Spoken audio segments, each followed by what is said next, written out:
ॐ स्थापकाय च धर्मस्य सर्वधर्म स्वरूपिणे अवतार वरिष्ठाय श्रीरामकृष्णाय ते नमः। जननीं शारदां देवीं रामकृष्णं जगद्गुरुं पादपद्मे तयोषित्वा प्रणमामि मुहुर्मुहुः।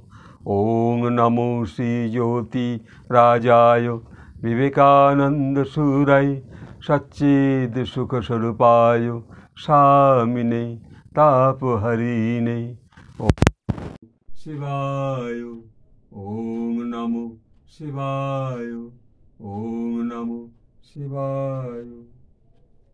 আমাদের আজ এই শ্রীরামকৃষ্ণ ধ্যান অনুভবে আজকে আমরা কার উপর মন দেব,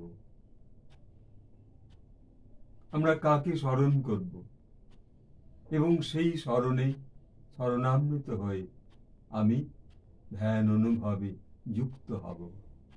ঠাকুরের এই ভাবনায় ঠাকুর বলছেন যে কি অপূর্ব সেই রামকৃষ্ণের, যে আমাকে ধ্যান করলেই হবে। কেমন সত্য প্রকাশ! ঠাকুর স্বয়ং বলছেন আমাকে ধ্যান করলেই হবে। অর্থাৎ শ্রীরামকৃষ্ণকে প্রাণ মন দিয়ে যদি আমরা ধ্যানে বসি, ধ্যান করতে পারি, তিনি আমাদের সেই সকল শক্তির ইষ্ট দেবতা। তাকে সদা স্মরণ, সদা মনন করা এক আমাদের প্রাণপ্রিয় অনুভূতি। তাই ঠাকুর বলছেন যে আমাকে ধ্যান করলেই হবে।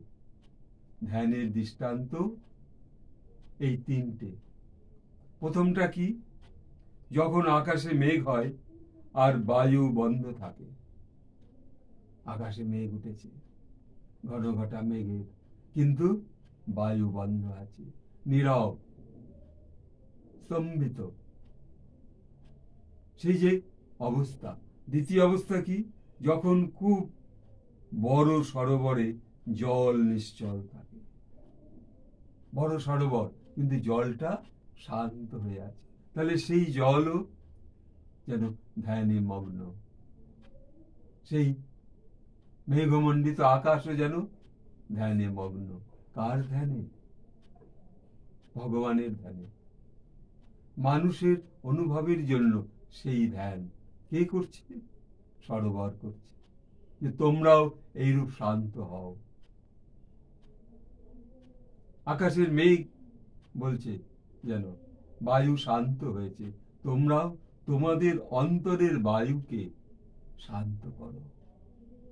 আমাদের অন্তরের বায়ু, সেই শ্বাস বায়ু, সেই চঞ্চল মন কখনো কখনো শান্ত হতে চায় না। তাই ঠাকুর আর এক জায়গায় বলছেন, আর নিবাত নিষ্কম্প অগ্নিশিখা, একটা অগ্নিশিখা প্রদীপের, সে তখন স্থির হয়ে আছে, সে নড়চড় করছে না। তাহলে সেই প্রদীপটাও শেখাচ্ছে আমাদের, তুমি নীরব হও। দেখো না আমি কেমন জ্বলছি, কিন্তু আমার অগ্নিশিখা টলমল করছে না। ঠাকুরের এই দৃষ্টান্ত এক অদ্ভুত অনুভূতি। তাহলে সেই প্রদীপ আমাদের শেখাচ্ছে, তোমরা আমার মতো নিশ্চল অগ্নিশিখা হও, নিষ্কম্প অগ্নিশিখা হও। আর মেঘ তো শেখাচ্ছে, বায়ু বন্ধ হয়ে আছে, স্তব্ধ বায়ু। আর যখন খুব বড় সরোবরে জল নিশ্চল থাকে, জলও আমাদের সেই নদীর জল শিক্ষা দিচ্ছে, তুমি আজ আমার মতো নিশ্চল হও। চঞ্চলতা অবস্থা এখন আর মনে রেখো না। এই শিক্ষা ঠাকুর আমাদের অতি সহজ সরল ভাবে জীবনের প্রতি মুহূর্তে দান করছেন। কিন্তু আমরা কেউ সেই নীরব নিষ্কম্প অগ্নিশিখার মতো ধ্যান অনুভব করতে পারছি কই। তাই ঠাকুরের কাছে প্রার্থনা, তাই তিনি বলছেন যে যে আমাকে ধ্যান করলেই হবে। দেখুন, তিনি উদাহরণ দিয়ে বলেছেন, আমাকে ধ্যান করো, আমার অন্তরে দৃষ্টি দাও, যেন আমার ছবির সম্মুখে বসে এইরূপ নীরব হও। ঠাকুর ছবির মধ্যে রয়েছেন।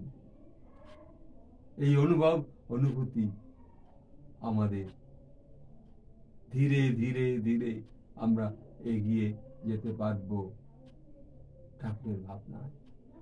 তাই এই ক্ষুদ্র ক্ষুদ্র ভাবনাগুলো আমাদের শ্রীরামকৃষ্ণ বেদান্ত মঠের মহারাজ স্বামী আত্মবোধানন্দ, তিনি আজ ধীরে ধীরে আমাদের এই ধ্যান অনুভবগুলো মানুষের কাছে আরো অনুভূতি জাগিয়ে তুলছেন। তাই আজ এখানে এইটুকু বলে শেষ করছি।